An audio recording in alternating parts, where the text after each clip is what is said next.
और अब खबर देश के 5 राज्यों में होने जा रहे विधानसभा चुनाव से जुड़ी है।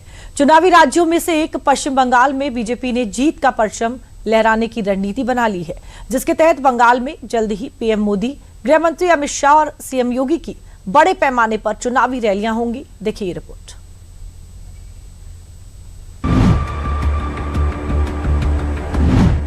देश के 5 राज्यों में चुनावी शंखनाद के बाद अब सियासी दलों ने उम्मीदवारों के नाम का ऐलान और चुनावी समर में विजय का प्लान बनाना शुरू कर दिया है। देश में अगले कुछ हफ्तों में जिन 5 राज्यों असम, पश्चिम बंगाल, तमिलनाडु, केरल और पुडुचेरी में विधानसभा चुनाव होने हैं, वो देश की आबादी का लगभग 1/5वां हिस्सा है, जिसमें करीब 20 करोड़ लोग रहते हैं। ऐसे में ये चुनाव सियासी दलों के लिए अपना दबदबा साबित करने का बड़ा मौका है। असम में हिमंत बिस्वा शर्मा मुख्यमंत्री हैं। बाकी 4 राज्यों में बीजेपी अब तक कोई बड़ा कमाल नहीं कर सकी है। पश्चिम बंगाल में ममता बनर्जी की टीएमसी, तमिलनाडु में एमके स्टालिन की डीएमके, केरल में पिनराई विजयन की एलडीएफ और पुडुचेरी में एन रंगास्वामी की एआईएनआरसी बीजेपी गठबंधन सत्ता में है। ऐसे में 2024 लोकसभा के बाद दिल्ली, हरियाणा, महाराष्ट्र और बिहार जैसे राज्यों में बड़ी जीत हासिल करने वाले बीजेपी अब इन 5 राज्यों में कमल खिलाने की कवायद में लगी है। इनमें से सबसे ज्यादा चर्चा पश्चिम बंगाल की है, जहां ममता बनर्जी 3 बार से लगातार मुख्यमंत्री बनती रही हैं। ऐसे में बीजेपी ने ममता बनर्जी का सियासी किला फतेह करने के लिए खास चुनावी रणनीति तैयार की है।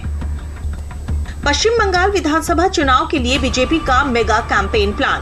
पार्टी के एक वरिष्ठ नेता ने पुष्टि की है कि पीएम मोदी अगले महीने बंगाल में कुल 14 रैलियां और मेगा रोड शो करेंगे। वहीं केंद्रीय गृह मंत्री अमित शाह 8 कार्यक्रमों में भाग लेंगे, जिनमें रोड शो और जनसभाएं शामिल हैं। बीजेपी के राष्ट्रीय अध्यक्ष नितिन नवीन प्रदेश भर में 7 जनसभाओं को संबोधित करेंगे। वहीं यूपी के सीएम योगी आदित्यनाथ की लोकप्रियता को देखते हुए उनके भी 8 कार्यक्रम फिक्स किए गए हैं। चुनावी माहौल में सीएम योगी की लोकप्रियता का अंदाजा इसी बात से लगाया जा सकता है कि बीते साल बिहार चुनाव में सीएम योगी ने जहां-जहां चुनाव प्रचार किया था, पार्टी ने वहां जीत का परचम लहरा दिया था। सीएम योगी ने बिहार चुनाव में कुल 31 रैलियां और जनसभाएं की थी। 31 सीटों में से 27 सीटों पर एनडीए उम्मीदवारों ने जीत दर्ज की थी। 31 में से 27 सीटें जीतकर सीएम योगी का स्ट्राइक रेट करीब 87% रहा था। वहीं योगी के मुकाबले 22 सभाओं में से केवल 2 सीटें जिताकर अखिलेश यादव का 9% स्ट्राइक रेट था और 5 में से 1 सीट जीतकर मायावती का स्ट्राइक रेट लगभग 20% था। ऐसे में विपक्ष के मुकाबले सीएम योगी के ये आंकड़े जनता के बीच उनकी लोकप्रियता पर मुहर लगाते हैं और बीजेपी ने सीएम योगी की बड़ी रैलियां फिक्स करके ये बात बिल्कुल साफ कर दी है कि पार्टी इस बार पश्चिम बंगाल में पूरी ताकत झोंकने के मूड में है।